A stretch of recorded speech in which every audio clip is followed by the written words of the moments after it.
السلام علیکم ورحمۃ اللہ وبرکاتہ ومغفرتہ۔ میرے محترم بزرگ دوستو،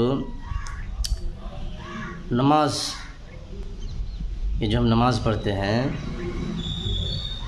اس کا مقصد یہ ہے کہ 24 گھنٹے والی زندگی صفت صلاۃ پر آ جائے۔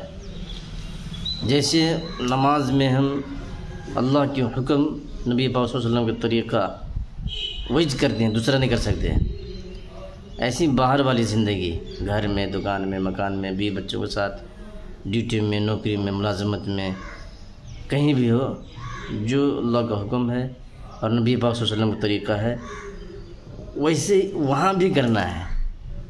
خالی نماز میں اللہ کا حکم، نبی کا طریقہ یاد آتا ہے آپ کو، باہر بھی کرنا ہے۔ ہم لوگ مسلمان باہر بھی رہتے ہیں، یہ نہ اپنا سمجھ لیجئے گا کہ خالی نماز پڑھتے وقت مسلمان رہتے ہیں، باہر بھی مسلمان ہی رہتے ہیں۔ اس لیے نماز کا اصل جو مقصد ہے کہ صفت صلاۃ پر ہماری زندگی آ جائے۔ جیسے دل، یہ دماغ نماز میں نہیں خیال کرتا کہ ہم یہ بدمعاشی کریں، وہ بدمعاشی کریں، تو اپنی مزاج کو ایسا بنائیں کہ باہر بھی سوچے یہ بات کہ ہم اللہ کے حکم کے خلاف نہیں کام کریں گے۔ وہاں بھی، دکان میں بھی، مکان میں بھی، بیوی بچوں کے ساتھ بھی، ڈیوٹی میں بھی، پڑوسیوں کے ساتھ، مسلمان بھائیوں کے ساتھ، اپنی بہنوں کے ساتھ، ماں باپ کے ساتھ، اللہ کا حکم کیا ہے، نبی پاک صلی اللہ علیہ وسلم کا طریقہ کیا ہے، ان چیزوں کو وہاں بھی ہم دیکھیں۔ ادھر تو خوب بدمعاشی کرتے ہیں اور نماز آ کے پڑھ رہے ہیں اور کہہ رہے ہیں اخلاص کے ساتھ ہے۔ اخلاص کیسے ہوا بھائی؟ نماز اگر اخلاص کے ساتھ، خشوع خضوع کے ساتھ پڑھیں گے تو میں 100% گارنٹی آپ کو دے رہا ہوں کہ آپ کے باہر والی زندگی بھی صفت صلاۃ پر آ جائے گی۔ ہم لوگ نماز پڑھتے ہی نہیں، خواہ مخواہ کے دیندار بنے پھرتے ہیں، خواہ مخواہ کے جھوٹ، باہر کیوں نہیں سوچتے ہو بات؟ یہ بات دل میں، دماغ میں، ذہن میں بیٹھے گی کب؟ جب دل میں، دماغ میں اخلاص کا مادہ ہوگا، اخلاص آئے گا۔ اللہ کو راضی کرنا ہے نہیں تو ہر وقت یہ خیال آئے گا کہ میرا رب مجھ سے راضی ہو جائے، میں اپنے رب کے خلاف کوئی کام نہ کروں، تو مقصد یہ بن جائے گا۔ تو دلوں میں بدمعاشی ہے، کدورت ہے، بغض ہے، عداوت ہے، ایسے لوگ اخلاص سے نہیں پڑھتے، مکاری، پوری زندگی مکاری میں گزار دیتے ہیں۔ تو دلوں کی جو بیماریاں ہیں ان کو دور کرنے کے ڈاکٹر ہیں دنیا میں، جس کو آپ لوگ نہیں جانتے۔ دلوں کی جو بیماری ہے اس میں بغض رہتا، عداوت، دشمنی، حسد، جلن، کینہ، کپٹ، حرام سلام کھانے کے ارادے، بری نیتیں رہتی، سب دل میں رہتا ہے۔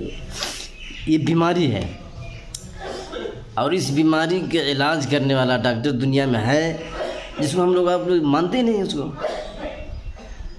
اسی کو کہتے ہیں اللہ کا ولی، اسی کے یہاں کی زبان میں کہتے ہیں پیر صاحب۔ لیکن پیر صاحب کو بھی دیکھنا ہے کہ کیسے ہیں۔ اسی کو ایک شاعر نے کہا ہے کہ رہنما ضروری ہے،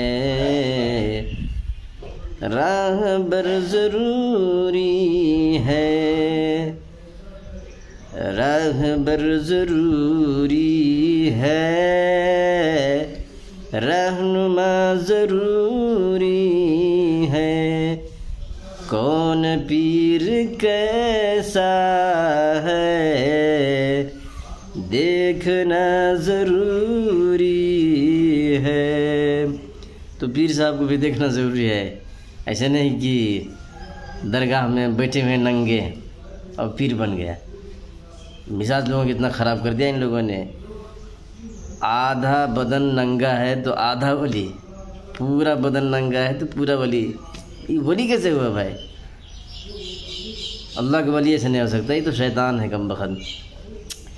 اس لیے بھی جو پیر ہے نا اس کو بھی دیکھنا چاہیے۔ جب آپ کو سمجھ میں آ جائے، پیر کہتے سمپل سے شریعت کی مزاج میں، شریعت کی اصطلاح میں، قرآن میں اس کا اشارہ ملتا ہے کہ پیر وہ ہے، اللہ والا وہ ہے جس کی شکل آپ دیکھیں، اس کا چہرہ دیکھیں، آپ کو اللہ یاد آ جائے، سمجھو یہ پیر ہے۔ بس اس کے شکل دیکھتے ہی فوراً اللہ یاد آنا، آپ کو اللہ یاد آئے، چاہے تسبیح یاد آئے، قرآن شریف یاد آ جائے، مسجد یاد آ جائے، اس کا شکل دیکھ کے تو آپ سمجھ جائیں کہ یہ ولی ہے۔ اب سمجھ میں آئی ہے؟ اب اس کے بعد جا کے آپ بیعت ہو جائیں، ان سے پوچھیں، ان سے اپنی دلوں کی بیماریوں کو بتائیں، وہ علاج بتا دیں گے کہ ایسے کرو صحیح ہو جائے گا۔ لیکن ہم لوگ اس کو بیماری نہیں سمجھتے۔ اگر کسی نے بیماری سمجھا بھی تو اس کا ڈاکٹر تلاش نہیں کرتا، کسی کو مل گیا تو ڈاکٹر سے رابطہ نہیں رکھتا، ایسی ہی زندگی گزارتے رہیں۔ اور جسم میں کچھ ہو جائے تو بڑے بڑے ڈاکٹر، بڑے بڑے حکیم، انجینئر نہ مت کہیے کیا کیا تلاش کرنے لگتے ہیں، بڑے بڑے ہاسپٹل بھی ڈھونڈتے ہیں۔ اللہ کے بندو، اس کا بھی علاج ہے، دل کی بیماریوں کا بھی علاج ہے۔ جب تک آپ اس بیماری کے علاج نہیں کرائیں گے اس وقت تک نماز میں خشوع، خضوع، اخلاص کچھ بھی نہیں آئے گا، سب مکاری کے تحت جائے گا سب۔ اس لیے اس کے بھی محنت کیجیے۔ اللہ تعالی ہم سب کو صفت صلاۃ پر قائم رہنے کی توفیق عطا فرما دے، آمین۔